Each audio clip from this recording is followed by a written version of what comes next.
The sun was up when Yegede and his fleet passed the mountains of Hapa. They were nearing the edges of Garadia.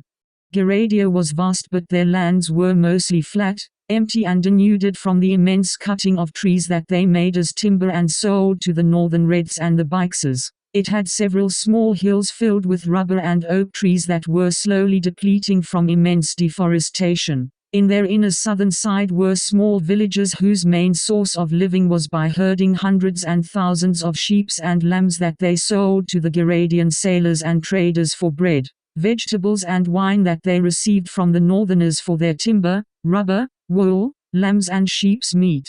The villages along their rivers in the east and west were mostly fishermen who sold their catches to their shepherds and sailors. They do not have much vegetables, fruits and other products from the soils to harvest inside their woods, for their soils had eroded due to years of heavy deforestation and burning of woods for grazing. They relied on each other for their living as sailors and traders. Shepherds and fishermen traded with each other. Despite these, they never allowed any race to step onto their soils, as their religion forbade them to marry other kinds or live in foreign lands. Anyone who violated this faith is sentenced to die by tying up the body while attaching heavy rocks to serve as weights and thrown in the deepest parts of their rivers to drown. Since time, only sailors and traders suffered the punishment, for they were the only ones allowed to go into foreign places using their large boats that carried logs, trees and animals that were all owned by their king. Those who were punished were mostly sailors and traders envied by their fellow kind, who told their king of their adulterous relations with the whores from Bixar and the Red Land. The villages at the river banks were slowly emerging from their sight, where several large and small boats docked at their piers. The Sumiks know that the villagers had seen them, as they saw Garadians running, shouting and making noises with horns and drums. They watched the river bank slowly being filled up by the warriors of Garadia as catapults and slingshots were being pulled out from their woods towards the river.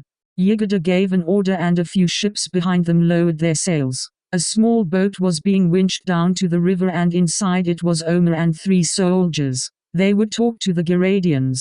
"Do you think they will listen?" Leonardo asked.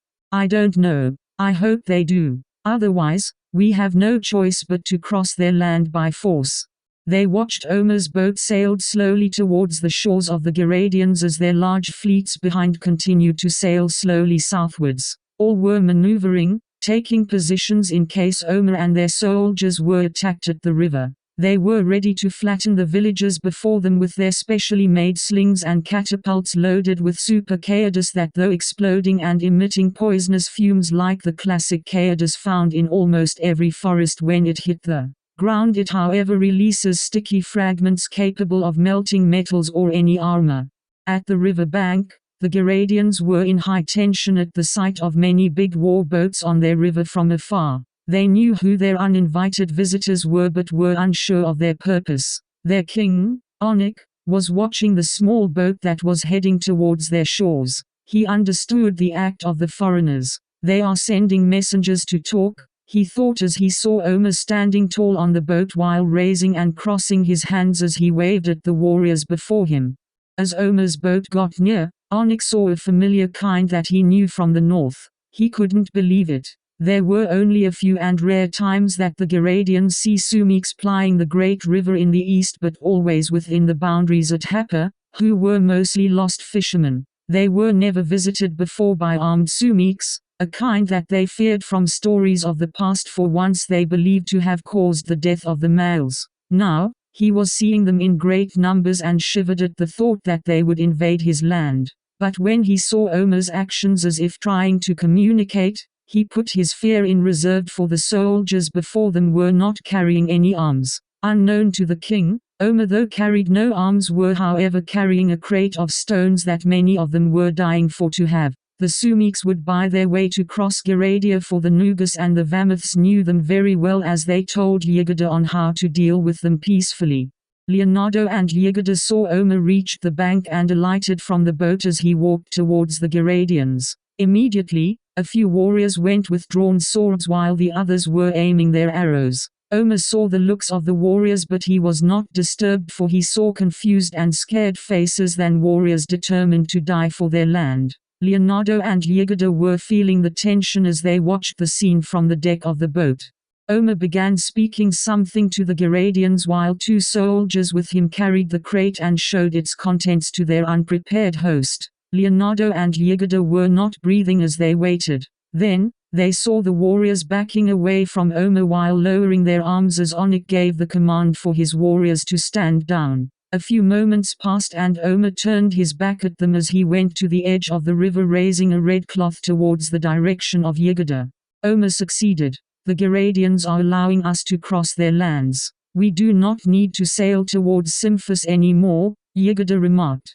He nodded at a soldier and the soldier blew his horn. They started to raise their sails as several boats maneuvered and moved forward following Yegida's boat sailing towards the shores of Garadia. The Garadians at the bank were frozen at the sight of many boats filled with large kinds that were being unloaded by the ships to smaller boats while 5 other huge ships sailed just enough to be in safe distance from the shallow portion of the river that can damage its hulls. They watched the 5 large ships anchored and released rafts into their river that were quickly gathered by the soldiers on small boats as they stuck several long solid wood into the riverbed that served as support columns for the flat rafts that were lined up where one end attached on the sides of the boat while the other end reached the shores. It looked like wide bridges extending from the boats to the river bank. The sides of the hulls of each ship opened and inside the galleons emerged many large horses, carriages filled with caedes, catapults and spear guns. The soldiers carefully guided the hundreds of horses as they stepped on the rafts before the very eyes of the still stunned warriors of Garadia, seeing for the first time large horses and unique types of catapults with big wooden wheels rolling on the improvised bridges towards their shores. The Garadians were still unsure as they held their arms while some started to back off from the formation and ran towards the woods. They knew they do not stand a chance with the large force of the foreigners that had started to reach their soils. Those who ran away were those who did not trust the coming of the large army, for it runs in the blood of the Garadians to be untrustworthy, as Onik and the others who were left stood still to welcome their uninvited visitors. Though each was holding a weapon as if they will fight together the invaders, the truth was none of them were ready to die against the strong force before them. Since time, it was only against the weak that the Garadians fight together if they were certain with victory, and Onik knew it, seeing several of his warriors fled into the woods as Omer looked while shaking his head. I am sorry. You scared them away. Why are you sending a large force towards there? What do you intend to achieve? Onik asked. We cannot tell you at the moment, but we are here to find some kinds that are in the other side of your land, Omer replied. You have some of you inside that land? No, there is another race that we wanted to find. The males. Omer was taken aback. The Garadians knew. He responded. Yes, the males. What do you know about them? Onik was just guessing and he guessed it right. So the story was true. The males still exist. We know nothing of them except that there were stories before that they were sighted in that land. However, we couldn't confirm it, for that place is heavily guarded by a large force of dark kinds. They are the male Servius and our force will take them down. If your will is to find the males and fight with the dark force there, we can help you, but you have to give us our fair share too, Nala, the lead warrior remarked. Omer was not sure what the Garadian meant. Before he could speak, Leonardo was already there with Yegida. He spoke. We are not finding the males to kill them like the others did in the past. We came to save them from the hands of the male Servius and also from the evil ones who were hunting them. Whatever they have has no value anymore, and anyone who has it is punished by our laws with death. Onik looked at the owner of the voice that was being flanked by several soldiers who looked different from the rest. Those were the Ibiths. Onik realized that the one speaking was somebody quite important, and he knew Nalo was out of line. He had to lie for him. He composed himself while Yegida was silent. There was no law in Igathansha on what Leonardo just spoke, but now he knew it would be a law as it was said by their king. What Nala meant was, if you find something of value there, we would like what Leonardo interrupted. Weapons. Weapons of the dark kinds. As you can see, what we have is not enough to defend ourselves, and this is nothing compared to what you have and the others in that place. We failed in a war against them before, for their arms were superior than us, Nala responded. You fought against them? Were they invading your land too? Omer asked. Yes, they tried, but we succeeded in driving them away. If you succeeded, why? Omer was cut by Leonardo. You don't need to come with us. Once this is over, we will send you more of these stones that you value so much.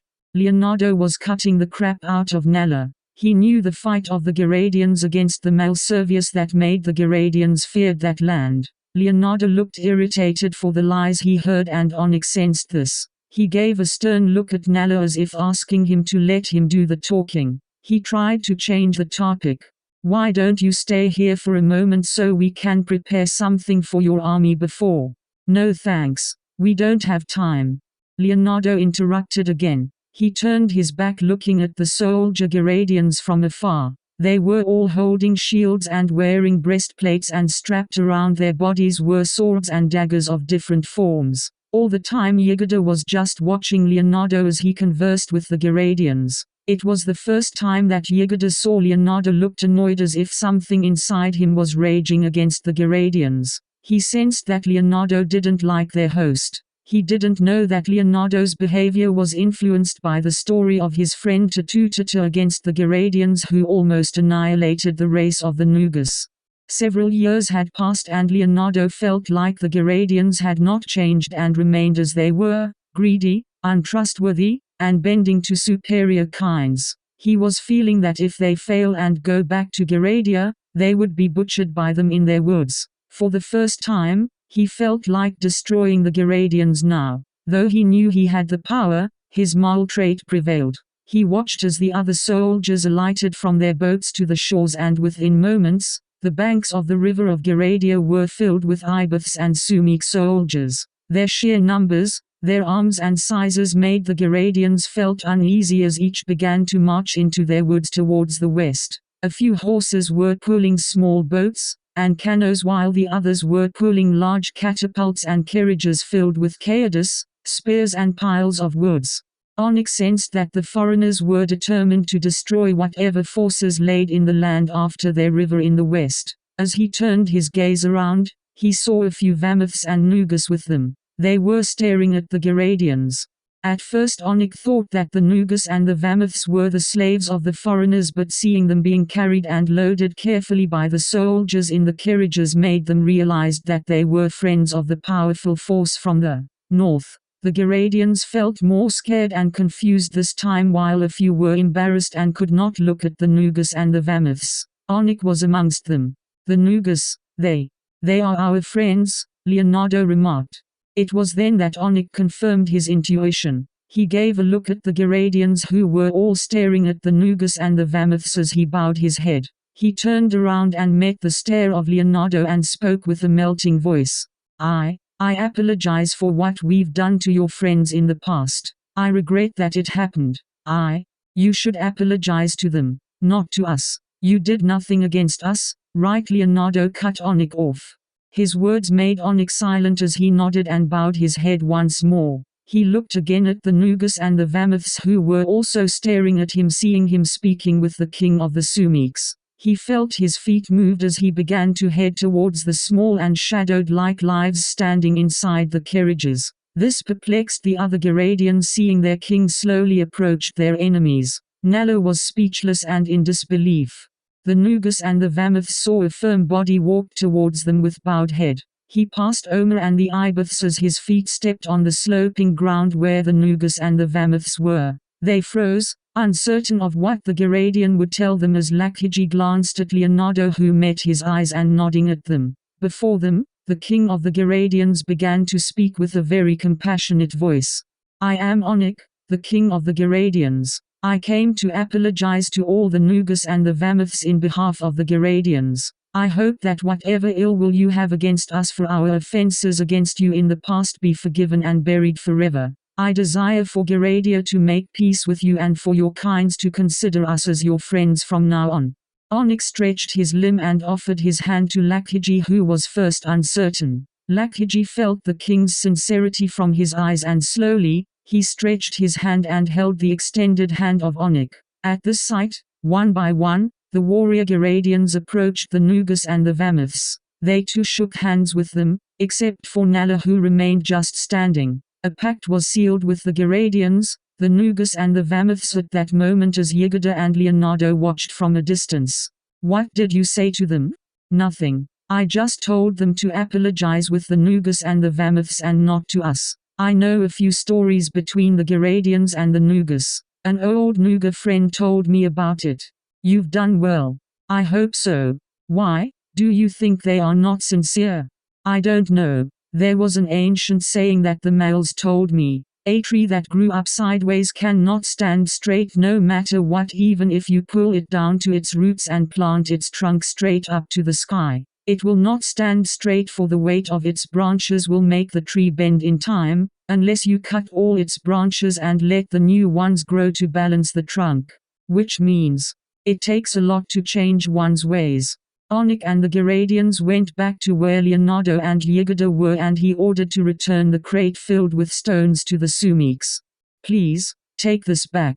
You don't need to give this to us. Use our land as you wish. If it is your mission to destroy the evil kinds, we are willing to join you in your quest. Since the time that the kinds at the other side of our river killed many of us, we were living here in fear. We would like to live in peace like the others, to close our eyes at night without any fear that a sword is raised against our heads as we sleep. This is how we live each day since." Leonardo and Yegida were surprised at the sudden change of faith of the Garadian before them, while Nala was equally surprised hearing King Nala spoke something that he didn't expect, especially learning that their king was giving back to the Sumiks the stones they just paid to cross their land. He wanted to oppose the handing of the crate of stones back, and just as he was about to speak, Yegida's voice filled the air. "If that is your honest will, so be it. There is another force that will come directly from the north and the west. If the other lands allowed them to pass, then they will be there before us. Parts of the northern world have been occupied by the Malservius, Bixar, the north of Redland, and some parts of Nosnev. Once we are done with our objective here, we will help other lands too in their war against the Malservius. We would need any help to make through against this war," Yegida replied. Onik and the Garadians were stunned by what Yegida told. They could not believe that the Malservius conquered Bixar and the north of the Red Land that they regarded as superior lands next to Igathansha. The metals and the few weapons they had came from those places. Nala suddenly changed faith.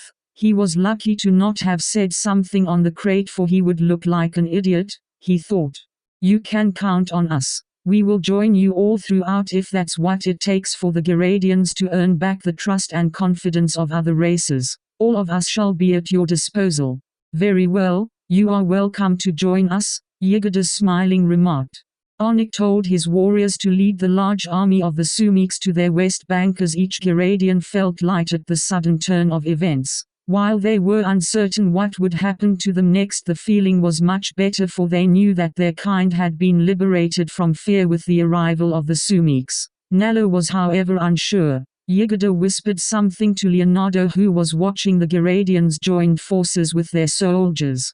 "I think the tree has no more branches.